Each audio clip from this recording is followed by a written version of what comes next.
आधी तुम्ही हा व्हिडिओ पहा आणि एका बापासाठी असं करणं काळाची गरज आहे का? प्रतिक्रिया देऊन नक्की सांगा.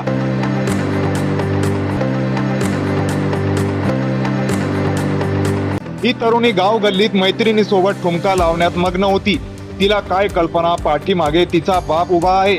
आजकालच्या सोशल मीडियाच्या काळात तरुणींनी स्वतःला अशा प्रकारे ओढून घेतले ज्यामुळे त्यांना इंस्टाग्राम व फेसबुक शिवाय इतर काहीच दिसत नाही. आजकालच्या काही तरुणी शिक्षणाकडे कल न देता रील्स बनवण्यात आपला वेळ वाया घालवत आहे. फॉलोअर वाढवण्यासाठी अर्धवट कपडे घालून आपला टॅलेंट जगासमोर दाखवत आहे. आता हे अर्धवट कपडे घालून टॅलेंट दाखवणं हा नेमकी कोणता टॅलेंट आहे हे आपल्या समजण्यापलीकडे आहे. हा व्हिडिओ ग्रामीण भागातील आहे. हा व्यक्ती दिसायला अत्यंत साधा व अशिक्षित वाटत आहे, पण मान मर्यादा काय असते हे त्याने दाखवून दिले.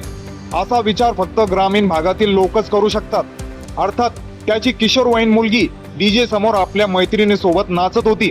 या बापाला माहितीये आपली मुलगी आता काही छोटी नाही. एवढ्या लोकांसमोर आपण त्याला खरंच मारावा का? पण कदाचित त्याला लेकीचं हे कृत्य सहन झालं नाही व त्याने पाठीमागून येऊन तरुणीला चापट मारली. म्हणजे या व्हायरल व्हिडिओचा एक अर्थ असा होतो की बापाला आपल्या मुलीकडून अशी अपेक्षा असते की बेटा तू हुशार बन पण चालाख बनू नको. हा व्हिडिओ सध्या तुफान व्हायरल होत आहे. काही तासात या व्हिडिओवर कोटींना व्ह्यूज आलेले आहेत. खरं तर असे व्हिडिओ व्हायरल नको व्हायला पाहिजेत. तर बापाने योग्य केलं की हे चुकीचं आहे? कमेंट करून नक्की सांगा. आपल्या मराठी चॅनलवर पहिल्यांदा व्हिजिट केलं असेल तर सबस्क्राईब नक्कीच करा.